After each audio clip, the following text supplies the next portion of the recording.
ಭಾರತ ಹಾಗೂ ಇಂಗ್ಲೆಂಡ್ ನಡುವಿನ 2ನೇ ಟೆಸ್ಟ್ ಸ್ಕ್ವಾಡ್ ಅನೌನ್ಸ್ ಆದಂತ ಸಂದರ್ಭದಲ್ಲಿ ಟೀಂ ಇಂಡಿಯಾ ತುಂಬಾನೇ ಆತಂಕದಲ್ಲಿತ್ತು.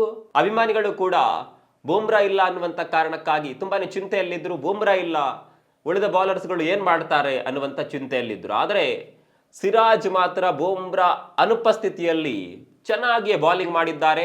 ಒಂದು ರೀತಿಯಲ್ಲಿ ಬೂಮ್ರಾ ಅವರ ಸ್ಥಾನವನ್ನ ತುಂಬಿದ್ದಾರೆ ಅಂದ್ರೂ ತಪ್ಪಾಗೋದಿಲ್ಲ.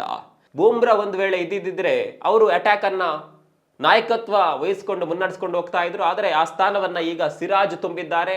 ನಿಮಗೆಲ್ಲ ಗೊತ್ತು, 6 ವಿಕೆಟ್ ಅನ್ನ ಸಿರಾಜ್ ಪಡೆದುಕೊಂಡಿದ್ದಾರೆ. ಇಲ್ಲೊಂದು ವಿಶೇಷತೆ ಇದೆ.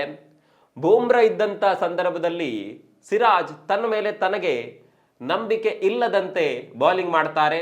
ಅವ್ರು ಯಾವತ್ತೂ ಕೂಡ ಬೂಮ್ರಾ ಇದ್ದಂತ ಸಂದರ್ಭದಲ್ಲಿ ಬೂಮ್ರಾ ಮೇಲೆ ನಂಬಿಕೆ ಇಡ್ತಾರೆ. ಆದರೆ ಯಾವಾಗ ಬೂಮ್ರಾ ಟೀಮ್ನಲ್ಲಿ ಇರೋದಿಲ್ವೋ ಆಗ ಸಿರಾಜ್ ತನ್ನ ಮೇಲೆ ನಂಬಿಕೆ ಇಟ್ಟು ಬೌಲಿಂಗ್ ಹಾಕ್ತಾರೆ, ಬೌಲಿಂಗ್ ವಿಭಾಗವನ್ನ ಮುನ್ನಡೆಸ್ತಾರೆ. ಅದಕ್ಕೆ ಕೆಲವೊಂದು ಅಂಕಿ ಅಂಶಗಳೇ ಸಾಕ್ಷಿ.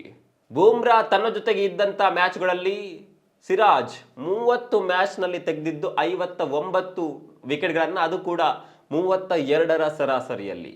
ಅದೇ ಬೂಮ್ರಾ ಇಲ್ಲದೆ ಸಿರಾಜ್ 13 ಮ್ಯಾಚ್ಗಳನ್ನು ಆಡಿದ್ದಾರೆ. ಆ 13 ಮ್ಯಾಚ್ಗಳಲ್ಲಿ ಬರೋಬ್ಬರಿ 30 ವಿಕೆಟ್ ತೆಗೆದಿದ್ದಾರೆ, ಅದು ಕೂಡ ಕೇವಲ 23ರ ಸರಾಸರಿಯಲ್ಲಿ.